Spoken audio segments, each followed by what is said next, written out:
अक्षयनन्ति बोधाय तस्मै सिद्धात्मने नमः। नमोरिहन्तारं नमोस्तारं नमो आर्याणं नमोच्छायाणं नमो लोये सोविसाभूरं। अनंत आनंद पुरुष भगवानी की, एक जड़वान शीतललाल स्वामी की, एक जड़वान महावीर स्वामी की, परम पूज आचार्य भगवान पूज्यपाल स्वामी की, परम पूज आचार्य विराग सागर जी महाराज की, अहिंसामय विश्व धर्म। बोले परम पूज्य आचार्य गुरुदेव चर्या श्रोमणी पट्टाचार्य श्री विशुद्ध सागर जी महामुनिराज की, आचार्य संघ की नमोस्तु शासन। बंधु, अंतिम तीर्थ वर्धमान स्वामी के शासन में हम सही बरसते तीर्थंकर जयंत की पीयूष देशना जनेन्द्रवाड़ी मनुष्य जगत कल्याणी है। ये सर्वज्ञ शासन नमो सुशासन जयवंतो वीतराग श्रवण संस्कृति। भगवत अरहत परमेश्वर तीर्थंकर जनेश्वर देव ने विष्णु चंद्रा को वस्तु की वस्तुत्व का सत्याबोध प्रदान किया है। जगतीपुर आनंद ही आनंद है। जगतीपुर कष्ट ही कष्ट है। दो वृद्ध धर्म युगपत है। आनंद ही आनंद है और कष्ट ही कष्ट है। दो वृद्ध धर्म एक ही दिन में, एक ही समय पर, एक ही नक्षत्र पर, एक ही मुहूर्त पर, एक ही महीने में, एक ही स्थान पर और एक ही माता के दो बेटों के पास आनंद ही आनंद है और कष्ट ही कष्ट है।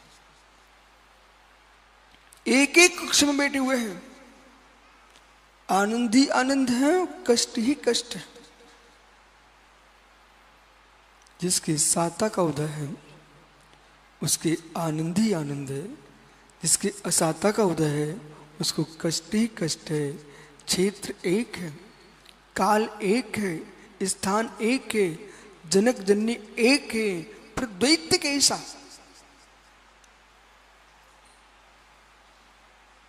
इसलिए वही रंग मात को देख करके जीते हैं, बे उदय का वेदन तो करते ही नवीन बंद का और निमंत्रण करते हैं। वही रंग निमित्तों को मात देखते हैं, वही रंग मात को देखते हैं। अंतरंग देखने की आंख जिनके पास नहीं है, बेजीव मित्र नवीन कर्म का आश्रय कर लेते हैं। इनके साथ ऐसा क्यों, मेरे साथ ऐसा क्यों? इस सोच को लाने के पहले बहुत ज्ञान चाहिए, बहुत ज्ञान चाहिए, बहुत गहरी प्रज्ञा चाहिए। ये सत्य है।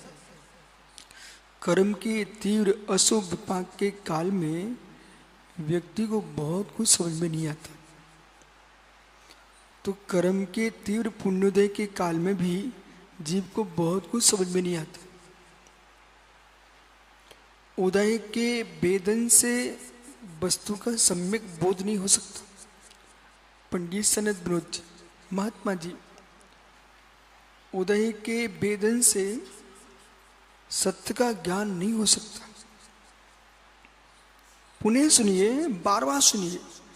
उदय के वेदन से, औदिक भाव से, औदिक भाव के वेदन से, कर्म के उदय के वेदन से बहुत सारा सत्य का बोध नहीं होता।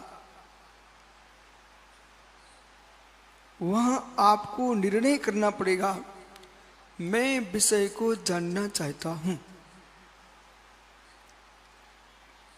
आगम की भाषा सुनिए।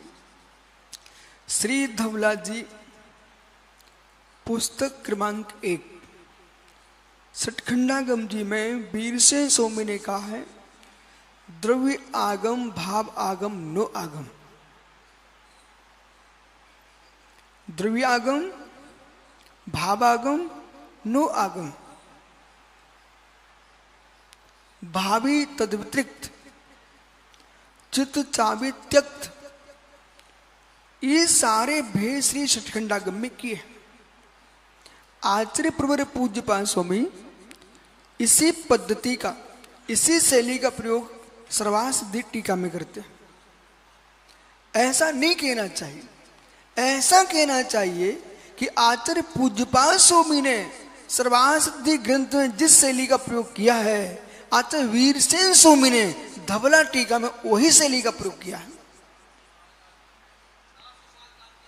अब प्रश्न ये है, स्थान तुम्हारा श्रेष्ठ है, इसे तुम प्रसिद्धि तुम्हारे श्रेष्ठ है। पूज्यपाद स्वामी ने तत्व सूत्र को अपना विषय बनाया, वीरसेन स्वामी ने षटखंडागम को अपना विषय बनाया। एक स्वयं प्राचीन है, एक का ग्रंथ प्राचीन है। सभी बालक ध्यान से सुनना, आपको सिद्धांतों सा नीति न्याय भी समझना है। स्वयं प्राचीन पूज्यपाद स्वामी वीरसेन स्वामी से प्राचीन आचार हैं, लेकिन पूज्यपाद स्वामी ने अपने समय में वीरसेन स्वामी को देखा ही नहीं था। वीरसेन स्वामी ने पूज्यपाद स्वामी को देखा ही नहीं था। दोनों के काल में अंतर है। एक 6वीं सदी के आचार हैं, एक 9वीं सदी के आचार हैं। कितना अंतर आ गया? 300 वर्ष का अंतर है। और 300 वर्ष के अंतर में, इसलिए पूज्यपाद स्वामी ने धवला में ऐसा लिखा है, ऐसा उल्लेख नहीं किया, पर वीरसेन स्वामी ने अवश्य कहा ये मत ऐसा, ये मत ऐसा है।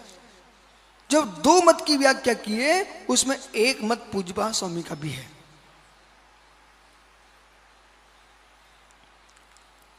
पूज्यपाद स्वामी का मत, जैन दर्शन का आध्यात्मिक पक्ष, जैन दर्शन का न्यायिक पक्ष, दार्शनिक पक्ष, जैन दर्शन का तात्विक पक्ष, ये सारे पक्ष मस्तिष्क में रहना चाहिए। इसने दुक्षत्वाद बंधा की व्याख्या में कुंद कुंद का पक्ष, वीर स्वामी का पक्ष और पूज्य पा स्वामी का पक्ष, ये तीनों पक्षों को देखना चाहिए। आचार्य पूज्यपाद स्वामी जैन दर्शन में ऐसे बहुश्रुतज्ञ आचार्य हुए जिन्होंने जो परिभाषा लिखी है सर्वासिद्धि ग्रंथ में, उस परिभाषा को अकलंक स्वामी ने वार्तिक बनाया। उस परिभाषा को वीर सेन स्वामी ने निबंधित किया धबला जी में। षटखंडागम प्राचीन ग्रंथ है। तत्व सूत्र मित्र उसके बाद का ग्रंथ है। अपना अपना लक्ष्य, अपनी अपनी विशेषता, वो आचार्यों के मस्तिष्क में रुचि, प्रतीति, अनुभूति तदनुकूल लेखनी चलती है। ज्ञानियों, ज्ञेय यानी प्रमेय। अब ज्ञेय प्रमेय शब्द आप नहीं समझ रहे ना, मैं जान के बोल रहा हूं, जिससे आपके मस्तिष्क में जागृति आए। ये प्रतिदिन कहते ज्ञेय, प्रतिदिन कहते प्रमेय, ये क्या है? ये मित्र यही ज्ञेय है, यही प्रमेय है।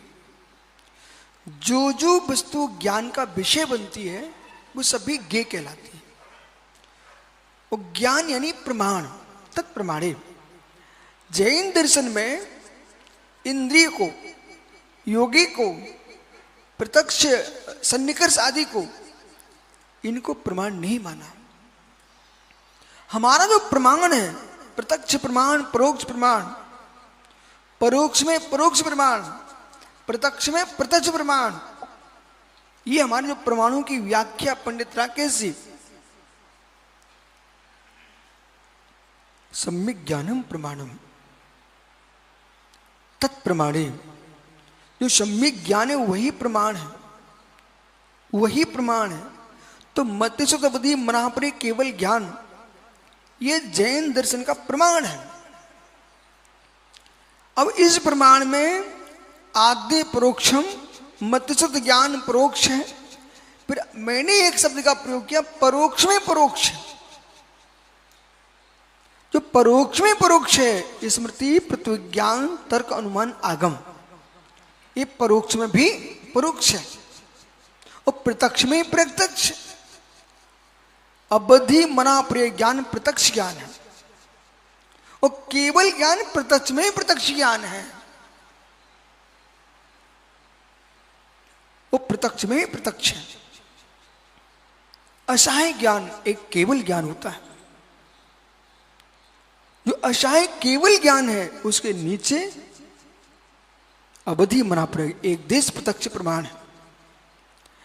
ये जो प्रमाण की मीमांसा है, यही भूतार्थ। अब वो ज्ञान त्रैकाल्य को जो जाने वह कौन सा ज्ञान? त्रैकाल्य को जो जाने वो कौन सा ज्ञान? ये भूल को सुधारना है आपको। मैंने ये कहा त्रैकाल्य को जो जाने वो कौन सा ज्ञान है, तो आपने कह दिया केवल ज्ञान। मित्र, त्रैकाल्य को तो मैं भी जानता हूं, त्रैकाल्य को तो आप भी जानते हो। पांचों ज्ञान त्रैकाल्य को जानने वाले हैं, लेकिन असहाय रूप से जानता केवल ज्ञान। सकल प्रत्यक्ष रूप से जानता केवल ज्ञान, परोक्ष रूप से जानते शेष ज्ञान। एक देश प्रत्यक्ष जानता है अवधि मना परे ज्ञान। तत्व ज्ञान प्रमाणम युगपसर भाषम क्रमभावी यज्ञानम स्याद्वा ने संस्कृतम। प्रत्येक ज्ञान दो प्रकार का है, क्रम भावी अक्रम भावी। केवल ज्ञान अक्रम भावी ज्ञान है और शेष क्रम अक्रम भावी ज्ञान है। मित्र, यदि सनत विनोद पंडित त्रैकाल्य को नहीं जानते तो प्रथमन जी इनके सारे काम व्यर्थ हो जाएंगे। इनके सारे ज्ञान विपरीत हो जाएंगे। बोले क्यों? ये प्रतिष्ठाचार है, और प्रतिष्ठाचार शब्द जिसको लगा हो, मित्र प्रतिष्ठाचार जिसको लगा हुआ हो, जो व्यक्ति ये कह रहा है कि ये मेरा बेटा है, जो व्यक्ति ये कहते ये मेरा बेटा है, उस व्यक्ति से मुझे अलग से पूछने की आवश्यकता नहीं है तुम्हारी पत्नी है कि नहीं। जब बेटा तुम्हारे पास है तो बेटे की मां तो अवश्य होगी। सत्य। ऐसे जो प्रतिष्ठाचार शब्द लगा हुआ है उसे ज्योतिषाचार होना नियत है। ज्योतिषाचार नहीं है तो प्रतिष्ठाचार हो ही नहीं सकता। और जो प्रतिष्ठाएं मात करा रहे हैं और ज्योतिषी नहीं आए हैं, उनकी प्रतिष्ठाएं विफल होंगी। क्यों? मुहूर्त कौन देखेगा? निमित्त कौन देखेगा? घड़ी घंटा पल ये कौन निहारेगा? कौन देखेगा? तो प्रतिष्ठाचार के साथ ज्योतिषाचार होना ही चाहिए। मात्र प्रतिष्ठाचार के साथ ज्योतिषाचार होना ये नियत नहीं है। आयुर्वेदाचार के साथ भी ज्योतिष होना चाहिए। कल्याण कार्यक्रम देश जैन आयुर्वेद शास्त्र में स्पष्ट लिखा हुआ है। हाँ, यमराज का ही सहोदर हो उस वैद्य से तो बात करना नहीं, पर जो वास्तविक वैद्य होगा अक्लेश वो क्या करेगा? उसके पास दो ज्योतिष होते हैं, एक फलादेश, एक गणित ज्योतिष होती है, एक फलित ज्योतिष होती है। गणित ज्योतिष में गणित का प्रयोग होता है और फलित ज्योतिष में अनुमान प्रमाण लगाया जाता है। अष्टांग निमित्त फलित ज्योतिष। ये फलित ज्योतिष से पता चल जाता है कि भैया सामने चला आ रहा है, उसने नमस्कार किया, उसके नमस्कार की पद्धति देखकर पता चल गया ये जीव कैसा है।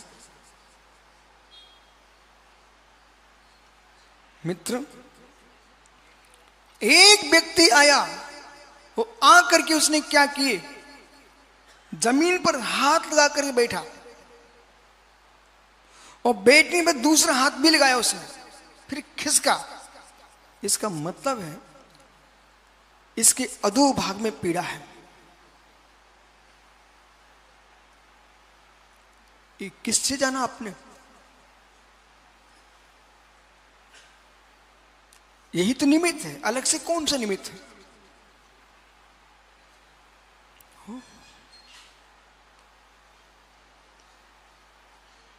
हाथी जा रहा था, हाथी जा रहा था, लेकिन श्रीडिक से पूछा यहां कौन निकला? वो कहता कानी हथनी निकली है।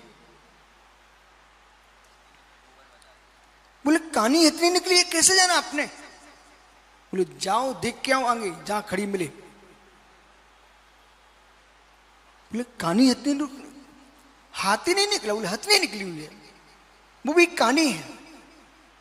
बोले गोबर, भैया बोल रहे विचित्र, बोले गोबर से पता चल गया? अरे तुम गोबर से पता कर लिए हाथी निकला है, आप गोबर से पता कर लिए हाथी निकला है, लेकिन ये भी पता है पैर देख कर तुम देख लो कि बड़े बड़े निशाने हाथी के, लेकिन काना हाथी था, वो हाथी थी, हाथी नहीं था, ये कैसे जानना आपने? मित्र, उसने देखा एक तरफ के वृक्ष टूटे पड़े हुए, एक तरफ सब व्यवस्थित है, और उसने जो लघुशंका की है, वो हाथी जब करता तो बह जाते एक तरफ, जब मादा हाथी करता स्त्री तो उसका अपने तरीके से फैल जाता है।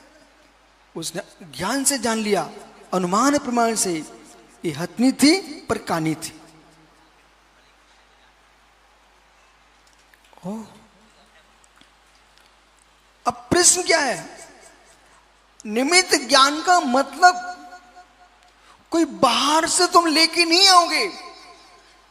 आपका क्षोभ संपूर्ण वास्तु निमित्त ज्ञान, संपूर्ण ध्वजारोहण से लेकर संपूर्ण अंतिम तक निमित्त ज्ञान काम करता है प्रतिष्ठा में, और आपका जीवन भी निमित्त ज्ञान।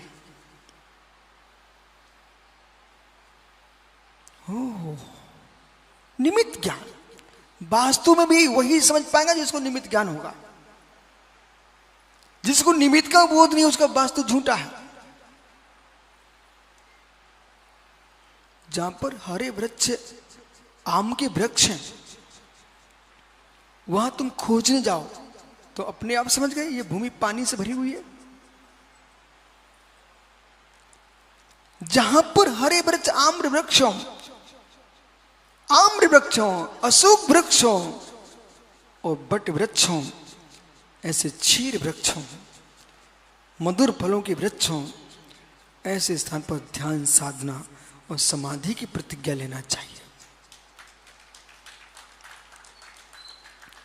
सूखे वृक्ष हो, रूखे मटके रखे हुए हो,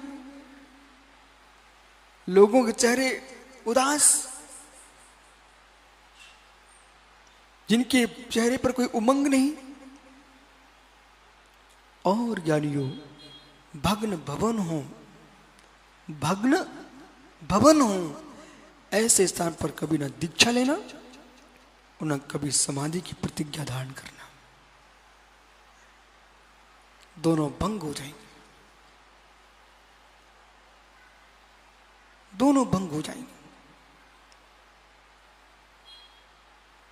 मैं देख तो अभी रहा हूं, राकेश पंडित जी, देख तो अभी रहा हूं और ज्ञान भविष्य का कर रहा हूं। मैं त्रैकाल्य को जानता हूं, इसे सुनिए आप। देख अभी रहा हूं और ज्ञान भविष्य का कर रहा हूं। एक स्थान पर शरद जी, एक व्यक्ति प्रतिज्ञा लेने आया। हमने उससे कहा थोड़ी दूर दूसरी वेदी पर चलिए, वहां देंगे। पर वो एक महात्मा जी को लेके आया, वो जबरदस्ती कर गए, बोले यहीं दीजिए आप। और मेरे मन कहता ये जबरदस्ती कर रहे हैं, लेकिन सफलता दिख नहीं रही। परिणाम वही निकला, 6 महीने के अंदर घर चले गए। ये कमंडल है, पिच्छी है, ये रखा हुआ कमंडल, यहाँ पर पिच्छी रखी हुई है। कोई व्यक्ति आया, गुरुजी हमको आपसे व्रत चाहिए, और धीरे से हमारी पिच्छी पकड़ता है। आप क्या सोच रहे हो कि बहुत अच्छा कर रहा है, बहुत गलत कर रहा है। उसने पिच्छी पकड़ी और ऐसे दबा के बैठ गया। मैं धीरे से कहूंगा भाई अभी तुम्हारा समय नहीं है, बाद में मिलेंगे। बोले क्यों? तो इतना कठोर आदमी कि पिच्छी को दबा रहा है। और एक व्यक्ति इंदौर में आया मेरे पास, कहता मुझे दीक्षा लेना आपसे। मैंने कहा बैठो। और उसने क्या किया, हमारा कमंडल पकड़ा, वहीं बैठे बैठे उसका हाथ कमंडल पर चढ़ गया और ढक्कन को ऊपर से नीचे कर रहा था। मैंने कहा भाई ये व्यक्ति दीक्षा ले नहीं पाएगा, और लेगा तो पालन कर नहीं पाएगा। बोले क्यों? वो ढक्कन को ऊपर नीचे कर रहा था, तेरे परिणाम ऊपर नीचे चल रहे हैं। आज तक की तारीख में वो दीक्षा नहीं ले पाया। त्रिकाल्यम ज्ञान वही होता जो त्रिकाल को जानता है, और त्रिकाल को नहीं जानता तो ज्ञान ही नहीं होता। परोक्ष प्रमाण भी त्रिकाल को जानता है, प्रत्यक्ष प्रमाण भी त्रिकाल को जानता है। अंतर इतना है, एक क्रम से जानता है, अक्रम से भी जानता है, और एक अक्रम से ही जानता है। प्रत्यक्ष परोक्ष का भेद है। स्याद्भात केवल ज्ञाने, स्याद्भात केवल ज्ञाने सतत प्रकाश ने भेद साक्षात साक्षात अवस्थतमम भवेद। स्याद्भात केवल ज्ञान में दोनों में इतना ही अंतर है, एक प्रत्यक्ष जानता है, एक परोक्ष जानता है, पर जानते दोनों ही त्रिकाल को है। आप लोग भी त्रिकाल को जानते हो। धन क्यों कमा रहे हो? भविष्य में काम में आएगा। और जिससे तुमने ऋण लिया वापस करोगे नहीं करोगे? तुम्हें ज्ञान है कि नहीं? तुम्हें भूत का भी ज्ञान है, वर्तमान में तुम कुछ कर रहे ज्ञान है कि नहीं? आपको आपको वर्तमान का भी ज्ञान है। यदि भूत का ज्ञान नहीं हुआ तो पृथ्वी ज्ञान नहीं बनेगा। भूत का ज्ञान नहीं हुआ स्मृति प्रमाण नहीं बनेगा। भूत का ज्ञान नहीं हुआ मित्र, अपने घर नहीं पहुंच पाओगे। एक छोटे से जीव बर्रैया, वो एक जगह जाकर के घोंसला बना लेती, स्थान बनाती है, और घूम घाम के पहुंच करके वहीं पहुंचती है। भवन के जिस कोने में पूरे जंगल में घूम के आ गई। एक चिड़िया दिन भर घूमती है और शाम को उसी घोंसले में पहुंच जाती है। ओहो मित्र, एक मधुमक्खी पराग लेने जाती है नाना स्थानों पर, बगीचों में, वृक्षों पर, डालियों पर, पुष्पों पर, और लाकर के पहुंचती कहां है? अपने ही छत्ते पर। जीव के ज्ञान का भी ज्ञान करना चाहिए।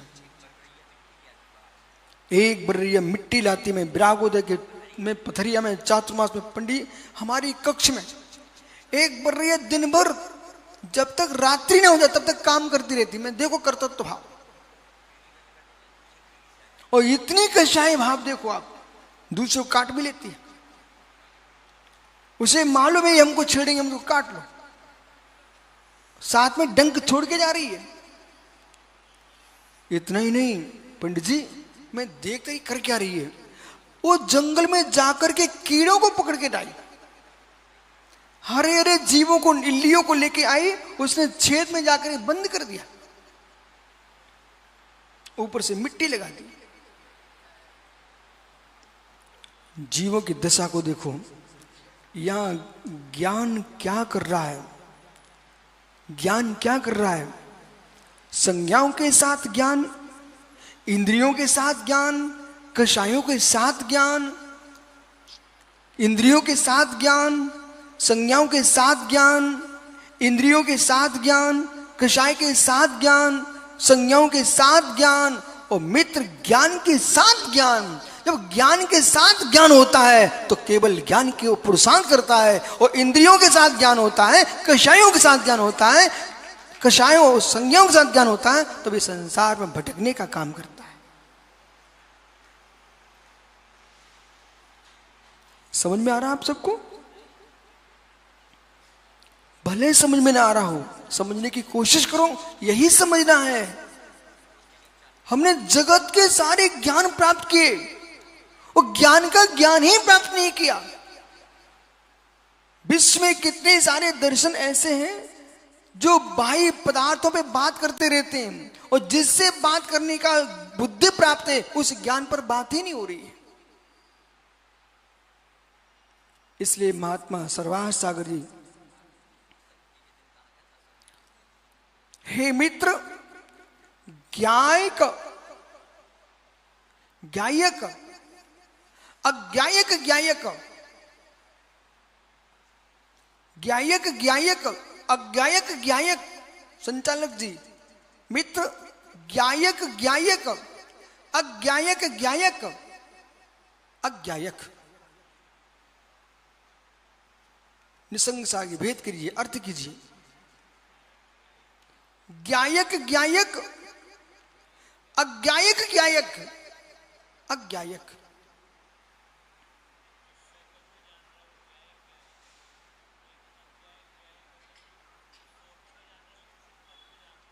मित्र, ज्ञायक ज्ञायक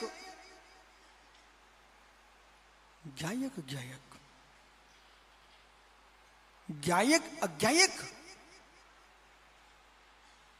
अज्ञायक ज्ञायक। मैं अज्ञायक ज्ञायक हूं।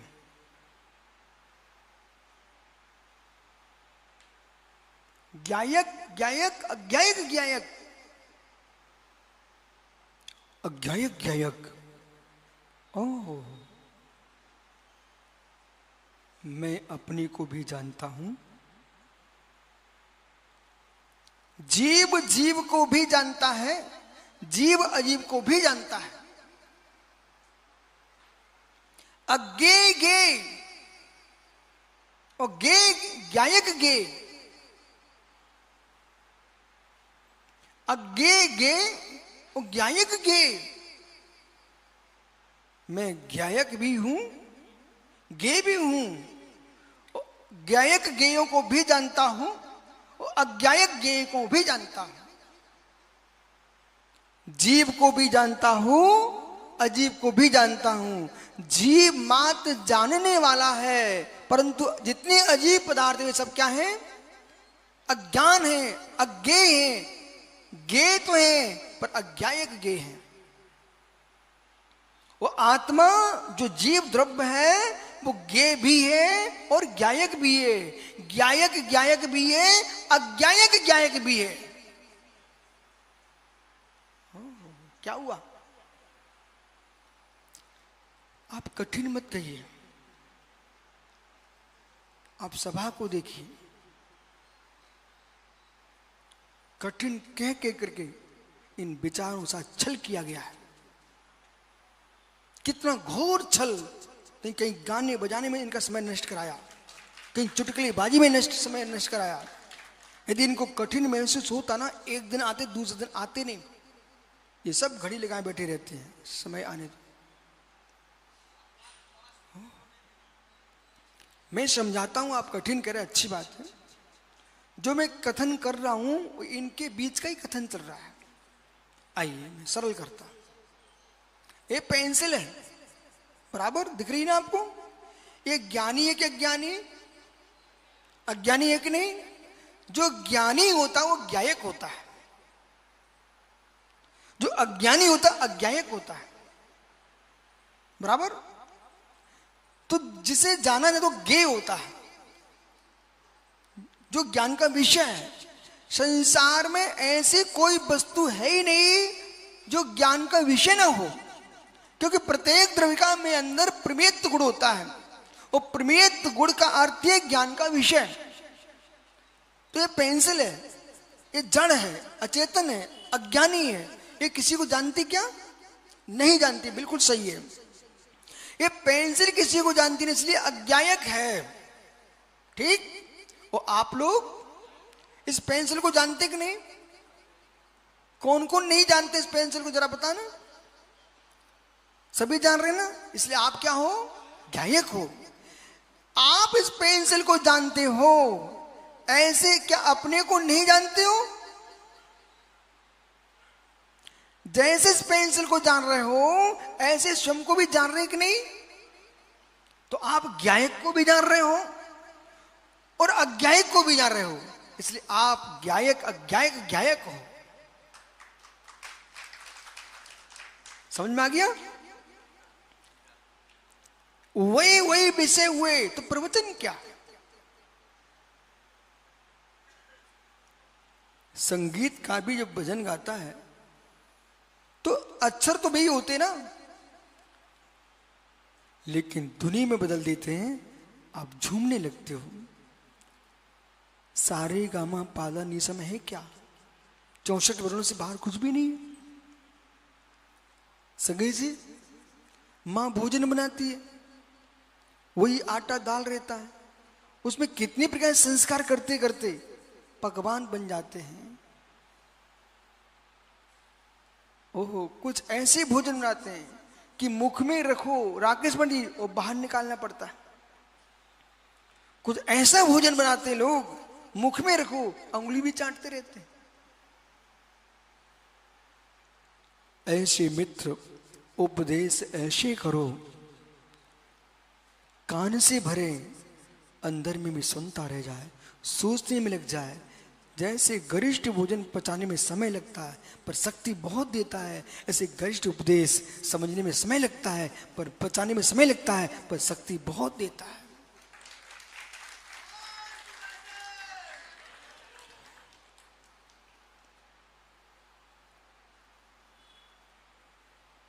ज्ञायक ज्ञायक,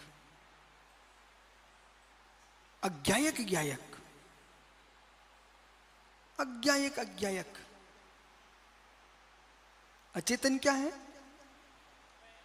अज्ञायक अज्ञायक। आप लोग क्या हो? बोलिए मुख से, अच्छे से बोलो। ज्ञायक ज्ञायक, अज्ञायक ज्ञायक, आप दोनों हो। मैं ज्ञायक को भी जानता हूं, ज्ञायक को भी जानता हूं, इसलिए ज्ञायक ज्ञायक। अपने को भी जानता हूं, आपको भी जानता हूं, इसलिए ज्ञायक ज्ञायक। ज्ञाता को भी जानता हूं, ज्ञेयों को भी जाना हूं, ज्ञायक ज्ञेयों को जान रहा हूं। और अज्ञायक ज्ञायक ज्ञायक क्यों? मैं अज्ञानी द्रव्यों को भी जानता हूं और ज्ञानियों को भी जानता हूं। अज्ञायक को भी जानता हूं और ज्ञायक को भी जानता हूं। अज्ञायक गे तो गे दो प्रकार के हैं, ज्ञायक गे, अज्ञायक गे। जानने योग्य द्रव्य दो प्रकार के हैं, ज्ञायक गे, अज्ञायक गे। ज्ञायक गे, अज्ञायक गे। शरद जी, आपकी टोपी कौन सा गे है? अब देखो निसंशय, कैसे समझ में नहीं आता? शरद जी जोर से कहना, आपकी टोपी क्या है? ज्ञायक गे कि अज्ञायक गे? अज्ञायक गे। शरद जी, आपके बगल में बैठा आदमी अज्ञायक गे कि ज्ञायक गे? ज्ञायक गे। उसका शरीर अज्ञायक। ओहो, देखा आप कैसे समझ में नहीं आ रहा है? समझ में आता है, समझ में आता है। ये जीवन में कभी नहीं भूलेंगे। अभी कहेंगे हमने चातुर्मास में ऋषभ विहार में प्रवचन सुना था कि मेरी आत्मा ज्ञायक ज्ञेय है और शरीर अज्ञायक ज्ञेय है। अब चलिए, राकेश पंडित जी बातें कर रहा। ओहो, आप कहते विषय समझाइए, वो आप जैसा जीव कठिन विषय के लिए बातें कर रहा। ओ घोर आश्चर्य। अब आइए इस श्लोक के पास। हे मित्र निसंग सागर जी, ज्ञायक ज्ञेयों पर राग जाता है कि अज्ञायक ज्ञेयों पर राग जाता है? माताओं बोलिए ना। अज्ञायक ज्ञेयों पर राग जाता आपका कि ज्ञायक ज्ञेयों पर राग जाता आपका? देख लो, बे अंगुली दिखा रही है ऐसी, इसका मतलब समझ में आ रहा है। हो। ये जीव क्या कर रहा है? ये जीव क्या कर रहा है? जितना ज्ञायक ज्ञेयों पर। शरद जी मित्र, अब सबसे प्रश्न करना आप तो। लक्ष्मी संध्या, हे मित्र, इन शब्दों को अपनी पुस्तका में छाप देना और ये कहना इसे भी सुनो, इसे भी समझो। बोले क्या सुनो क्या समझो? आपने अपने जीवन के आयु कर्म के जो निषेक है उनको सर्वाधिक किसमें लगाया है?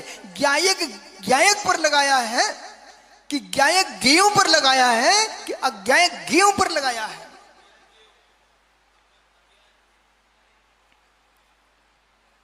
कुमार, सुबह से शाम तक किसको देखा? देखो घड़ी में कितने बज गए। किसे देखा? किसे देखा? ज्ञायक को, अज्ञायक को। मित्र बुरुष करके आए कि नहीं? किस पर किसको कर रहे थे? मित्र स्नान करके आए कि नहीं? क्या कर रहे थे? हाँ मित्र, दर्पण में भी चेहरा देखा। ओ अभागे, क्या कर डाला?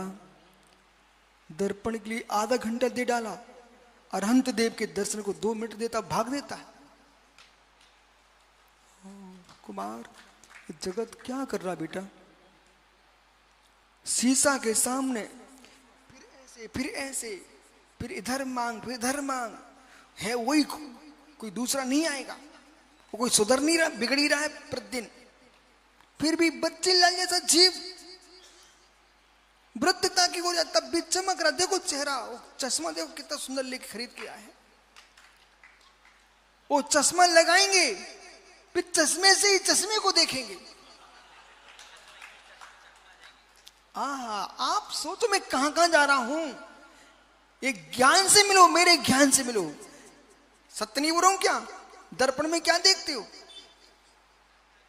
चश्मा लगाया, फिर उसी चश्मे को फिर दर्पण में देखता है, वो कैसा लग रहा भैया?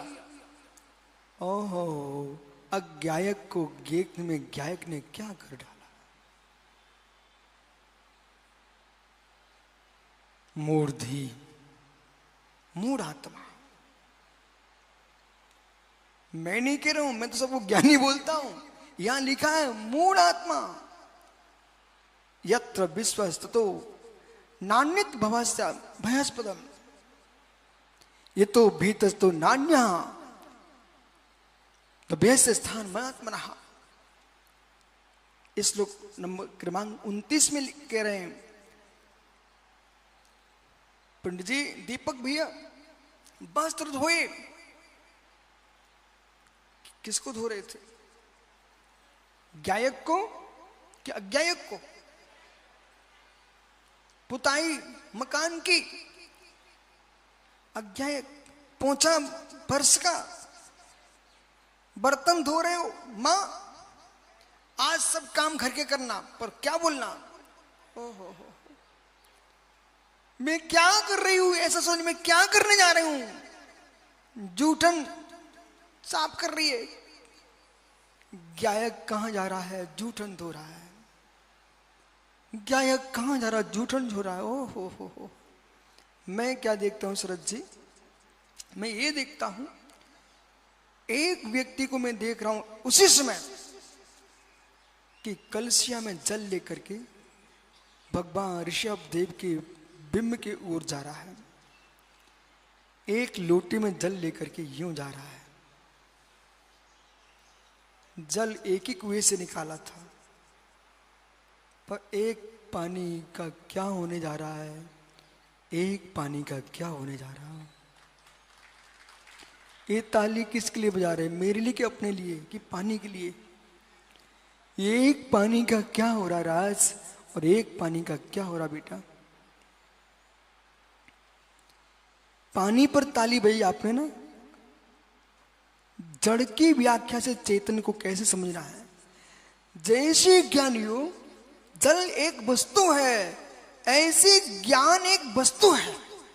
वस्तु का धर्म है चेतन, वस्तु का धर्म है ज्ञान। ज्ञायक ज्ञान को अज्ञेय में ले जा रहा है।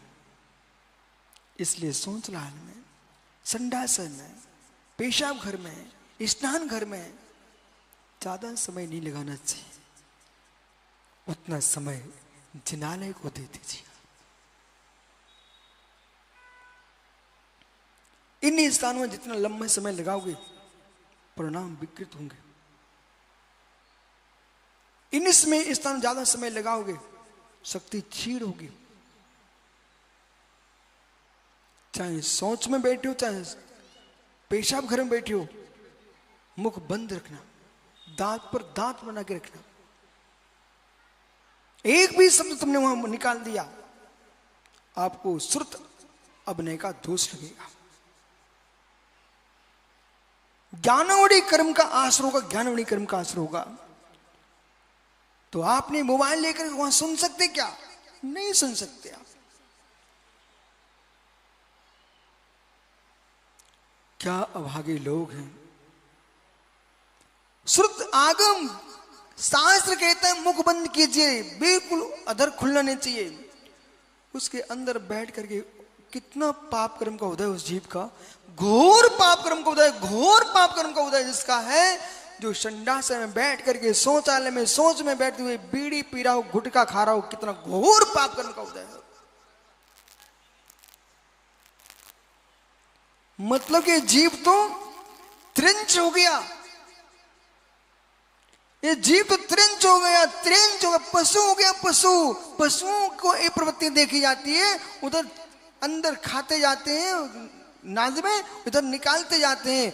आप पशु नहीं हो, आप मनुष्य हो, मनुष्य मनुष्य। हे पशु वृत्ति छोड़िए, तुम्हें कहीं खाने को नहीं मिले, संडास में गुटखा खाने बैठे हो।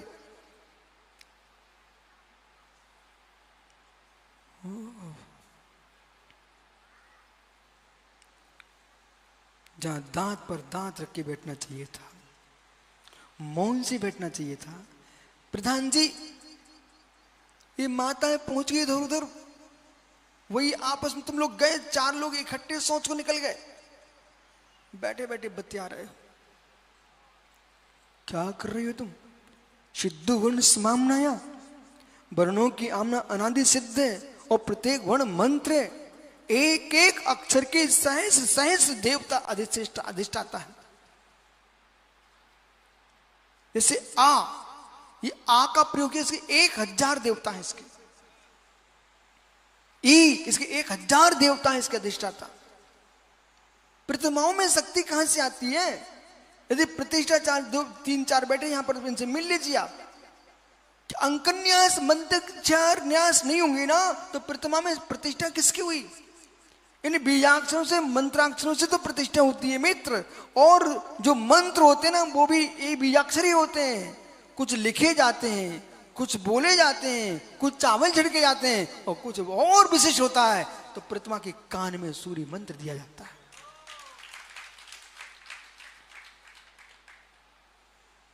जिन मुखों ने सूर्य मंत्र दे दिए हो, वे मुख स्वयं प्रतिष्ठित हो जाते हैं।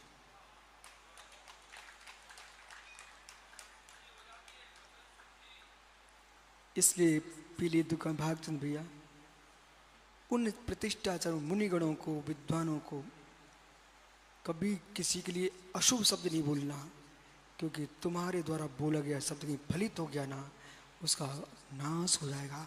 नहीं बोलना, नहीं बोलना।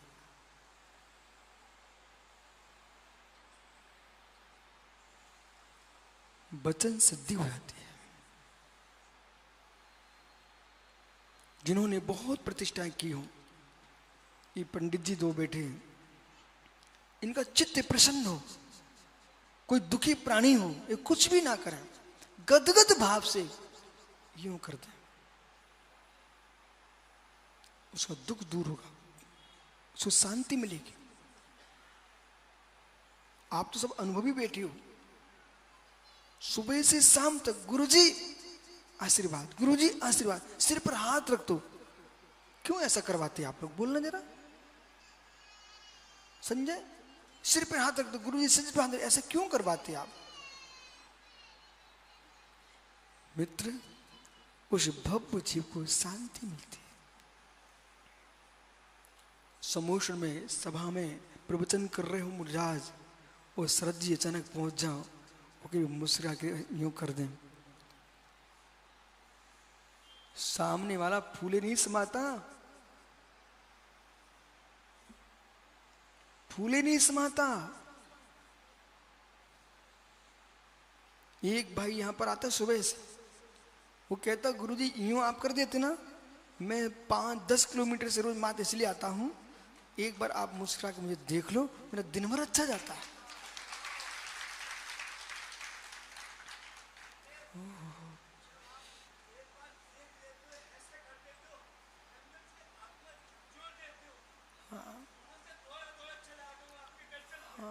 मित्र, आप यहीं से दौड़ते चले आ रहे हैं, बे हजारों किलोमीटर चल चल के आ रहे लोग, और आप भी जाते थे। यही आज के लोग रेकी सीख रहे हैं, रेकी सीख रहे हैं। हमारे सनातन काल से जिन शासन में रेकी लिखी हुई है, पर रेकी शब्द नहीं है, बरगड़ा है। वो हमारा वास्तुकार बेटा संजय जी,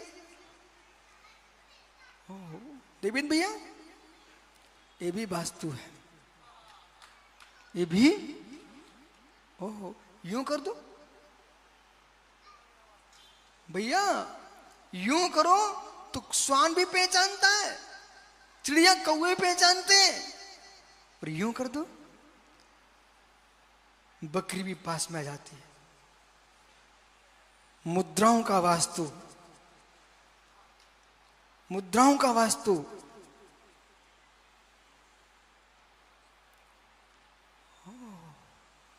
मुद्राओं का वास्तु। इसलिए योगी अलग अलग ध्यान करते हैं, अलग अलग मुद्राएं लगाते हैं। आवश्यकता नहीं है हर मुद्रा श्रावक को बीच में लगाना चाहिए, और लगाना भी नहीं चाहिए। कुछ मुद्राएं योगियों को अपने स्थान पर गुप्त रूप में लगाना चाहिए। और सिद्धासन है, वो सबके सामने लगाया जाएगा क्या? ब्रह्म की रक्षा के लिए सिद्धासन लगाना चाहिए, ब्रह्म की रक्षा के लिए शीर्षासन लगाना चाहिए, लेकिन एकांत में बैठो भैया, एकांत में।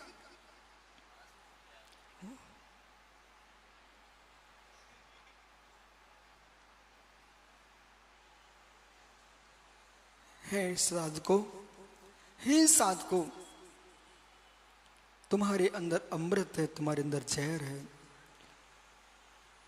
प्रसन्न चित्त होके देख लो भव्य जीवों को, उनके लिए तुम अमृत हो, और चेहरा बना के देखो तो जहर हो जाएगा।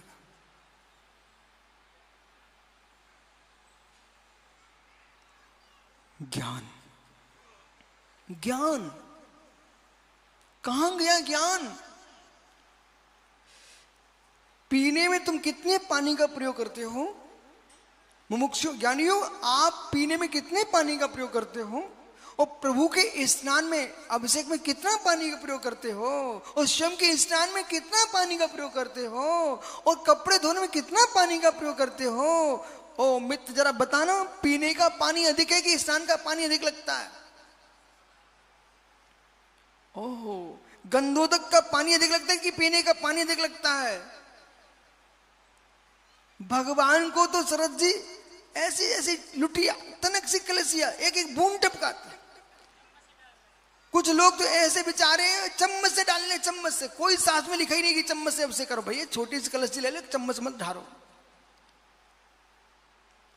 पंडित इतनी जुगत में सिखाओ कि चम्मच से ढार रहे, चम्मच एक एक बूंद टपका रहे हैं।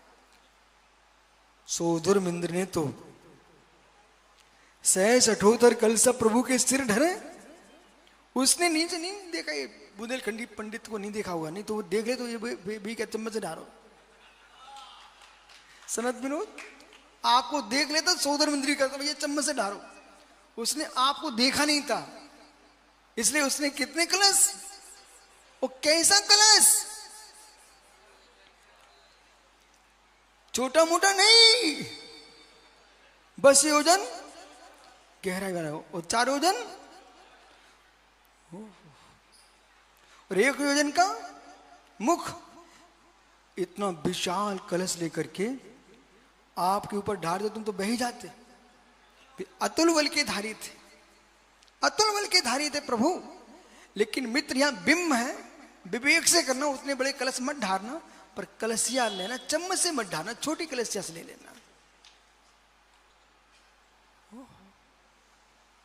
हाथ भी पहुंचना शरद जी, तो इन्हें हाथ धोया, मालूम उसी एक कटोरा रखा है, और जितनी आज जा रहा है सब उसी में हाथ डुबा जा रहे हैं।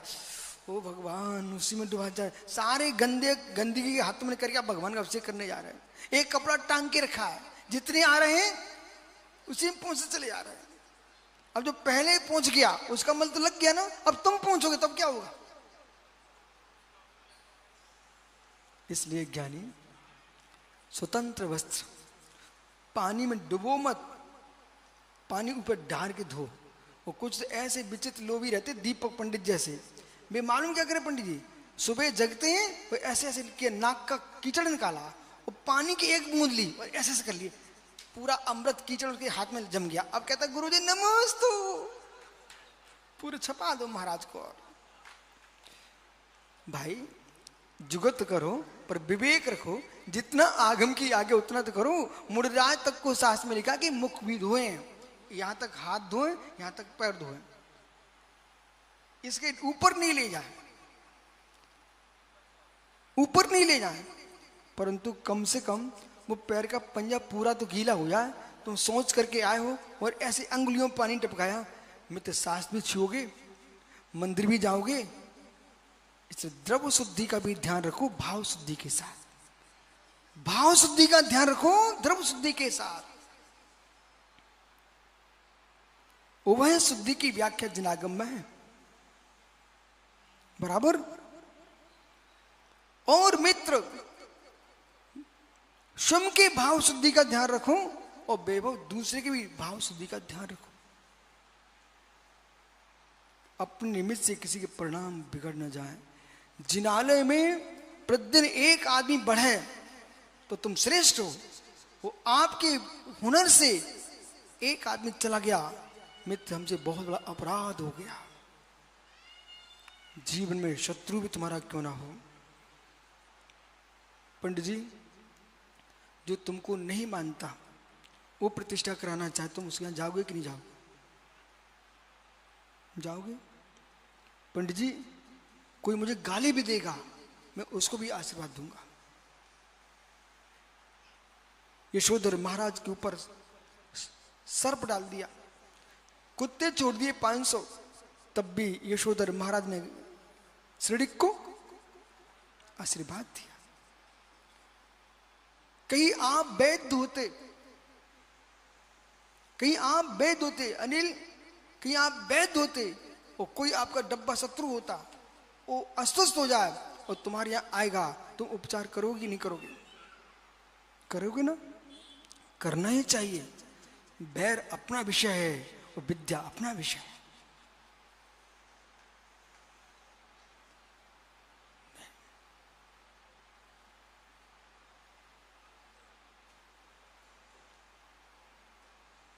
भैंसा पानी को गंदा कर देता है, फिर भी पानी भैंसों को कहता तू पी ले मेरे, तू भले गंदा कर ले, पी ले मुझे।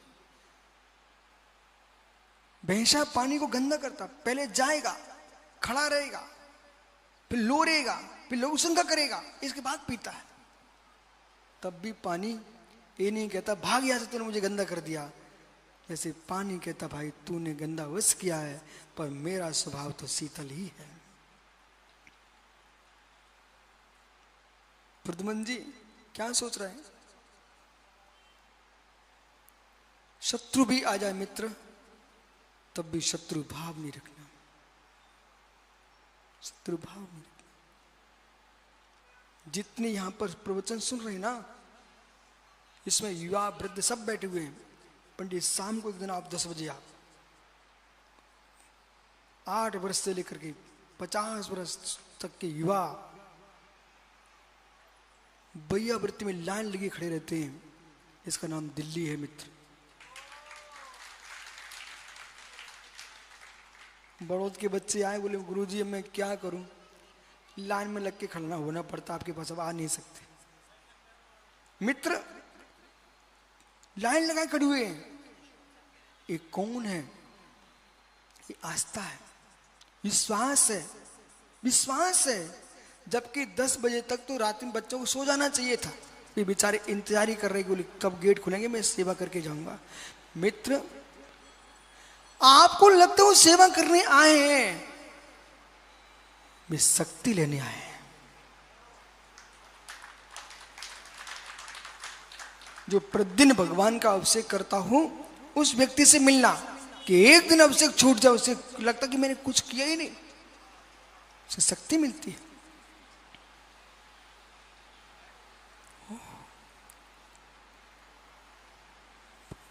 पानी का प्रयोग सर्वाधिक आप बाही कार्यों में लगा रहे हैं ना, कितना गंदोदक में तो जरा सा पानी। ऐसे जीव अपने ज्ञान का प्रयोग आप जो कर रहे हो, जड़ द्रव्यों में कर रहे हो, निज आत्मा के लिए कितना ज्ञान का प्रयोग कर रहे हो। इतनी देर का प्रवचन आप सुन रहे हैं ना, उसका उद्देश्य ये है, तुम अपने ज्ञान का प्रयोग कहां कर रहे हो?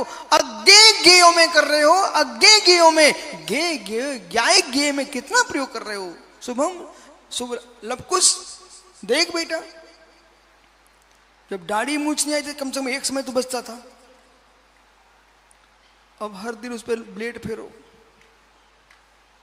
फिर शीशा में देखो कहीं लग गई तो फिटकरी घिसो, फिर कितना चमक रहा हूं, फिर वो दूसरा मुझे कैसा देख रहा है। इसी में जीवन जा रहा है। मूढ़ आत्मा, मूढ़ आत्मा। राकेश पंडित, दिल्ली जाना है, चलो दाढ़ी बना लो। मूढ़ आत्मा, मूढ़ आत्मा। देखो भाई, तत्व को समझना तो पड़ेगा। वो भगवान बनने का लक्ष्य है तो निर्णय अंदर में करना पड़ेगा। हमने अज्ञेय ज्ञेयों पर कितना प्रयोग किया ज्ञान का, जिनसे तुम्हारा कोई प्रयोजन नहीं सध रहा था। शरद भैया, जिनसे मेरा कोई प्रयोजन नहीं सध रहा था, उन पर हमने कितना काम कर डाला। मेरे हाथ में पेंसिल है शरद जी, इसको चलाते चलाते कई हजार पृष्ठ मैंने लिख दिए, कई हजार। पर सारे पृष्ठों पर आगम लिखा रखा है। और मुझे मालूम है, हमारे पुष्दन भूत वाले स्वामी ने, अतिविशाचार कुंद कुंद आदि आचार्य भगवंतों ने, मैंने क्या देखा, एक बहुत बड़ा खेत था पंडित, बहुत लंबा खेत। अभी ट्रैक्टर चलने लगे, पहले तो हल से ही चलता था ना, जुतता था ना। कितनी बीघा का खेत लंबा, और एक किसान अपने बैलों की जोड़ी को लेकर के हल चला रहा है। एक के कितना घूम रहा है बार बार, और शाम तक घूमते घूमते पूरा खेत जोत डाला। प्रथम बार में आचार्य विराग सागर से मिला, प्रथम दिन उनके हाथ में बहुत बड़ा ग्रंथ दिखा, लिखते भी देखा। एक एक लाइन लिखते लिखते मित्र, आचार्य श्री ने जल बिंदु महाकाव्य लिख दिया, आचार्य विराग सागर ने मूक माटी महाकाव्य लिख दिया। एक एक लाइन लिखी ना, और एक एक पंख चलिए दीपक। हजारों किलोमीटर जीव एक वर्ष में नाप सकता, पूरे भारत को नाप सकता है। वो नहीं चलना चाहो तो एक मोहल्ले से तुम ऋषभ बिहार से बाहुली नहीं पहुंच पाओ, बाहुली से सूरजमल नहीं पहुंच सकते, आप सूरज बिहार नहीं पहुंच सकते। मंत्री जी, मंदिर की देहरी नहीं चढ़ सकते। ओ, अब लगाइए प्रयोग। जिन लोगों ने मोबाइल देखा है, बाल को सुनो बेटा, जिन लोगों ने मोबाइल देखा है वे पूरा का पूरा दिमाग मोबाइल में आंखें लगा दी, और जिनने आगमों को देखा है उनकी यहां पंडित के नाम पर तुम तिलक कर रहे हो। जिन मुनिराजों ने अपने गुरु के पास रह करके आगम सीख लिया, वे जगत में प्रशंसा के पात्र बने पूज्य हो रहे हैं। और जिन्होंने गुरु को मात्र देखते, यही देखते मैं बड़े गुरु का चेला, बड़े गुरु का चेला, ऐसे ही विचार करते रहे, तुम कुछ सीख ही नहीं पाए। अब गुरु के बाद में क्या मिलने वाला, कुछ नहीं। इसलिए अपने पिताओं के साथ रहते ही कुछ करना सीख लो। ये मत सोचो मेरे पिता धनपति है, सोनू मोनू कहां गए। मेरे पिता का पुण्य मित्र, पिता का पुण्य, अपना पुण्य, अपना पुण्य, अपना पुण्य। चक्रवर्ती का बेटा चक्रवर्ती नहीं बनता, अपना ध्यान रखना अपन को।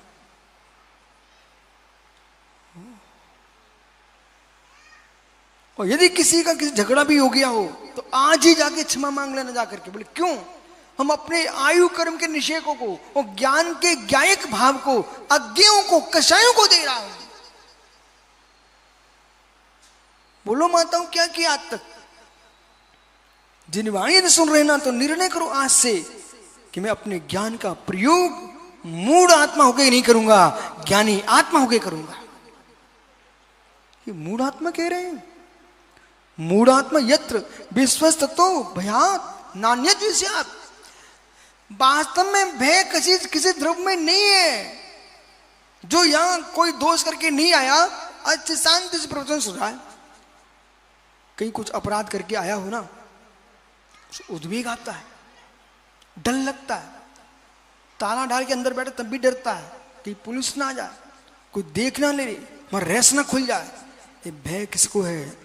जिसने अपराध किया है उसको भय होता है, जिसने आराधना की है उसको वो निर्भय होता है।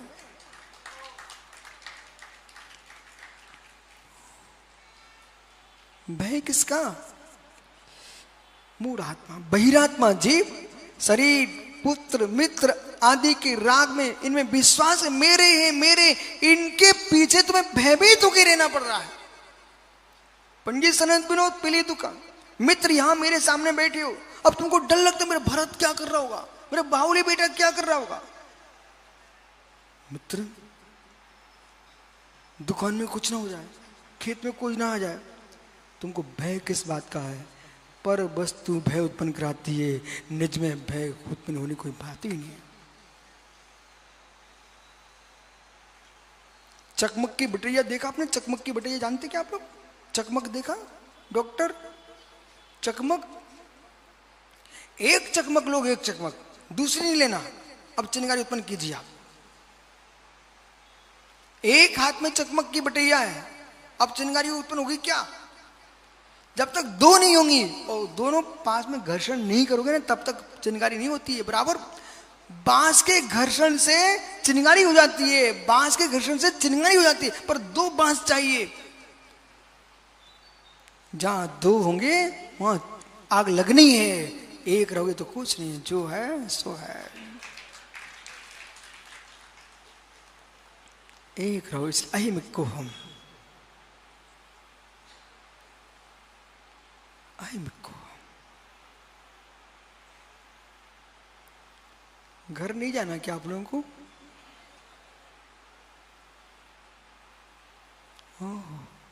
ये तो वित्तुनान तभ्यासनात्ना, इसलिए भयाश्च भय का स्थान नहीं है। इता जहां परमासुवन भीत इस तरह रहता है। अन्यत दूसरा अन्य आत्मनः अभ्यस्त स्थानम, आत्मा तो आत्मा में निर्भय स्थान है। आत्मा तो आत्मा में निर्भय स्थान है, और पर संबंध स्थापित करोगे तो भय ही भय है। चाहे मकान की दीवार गिर रही हो, चाहे किसी की जमीन खिसक रही हो, चाहे जमीन कोई कब्जा कर रहा हो, मुझे कोई डर ही नहीं लग रहा है।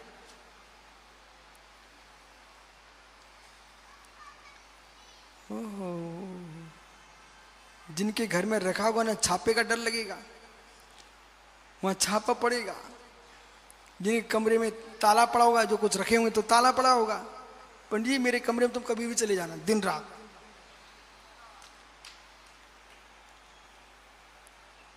प्रबंधक जी, ओ भाई प्रधान जी, कभी भी चले जाना, कोई ताला नहीं मिलेगा। बोले क्यों?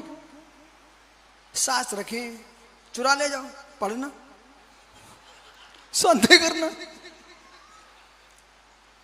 एक सज्जन हमसे बोले गांव में चातुर्मास चल रहा है, बोले महाराज जी ये गेट खुला है। उन्हें खुला तो खुला रहने दो। बोले कुछ हो जाएगा। उन्हें क्या हो जाएगा? कोई लेने आएगा तो सास ले जाएगा, बाकी तो कुछ उसमें है ही नहीं है कमरे के अंदर। मित्र डर उन्हें लगता है जो डर की वस्तु रखते हैं। उन्हें किस बात का डर है? जो परिग्रह से डरते हैं। डर उन्हें लगता है जो परिग्रह में निमग्न होते हैं, जो परिग्रह शून्य होते हैं, उन्हें कोई डर की जरूरत ही नहीं है। इसलिए जाओ तुम सब निर्भय बनो। क्या आशीर्वाद दे रहा हूं? तुम सब निर्भय बनो, और निर्भय बनोगे तो हम जैसे बनोगे। इसलिए हमारे भगवान के पास अस्त्र नहीं, शस्त्र नहीं, कुछ नहीं, ऐसे बैठे हुए बिल्कुल दुनिया के तो जगह अस्त्र शस्त्र दिखते हैं, यहां तो कुछ भी नहीं दिखता। बोले क्यों?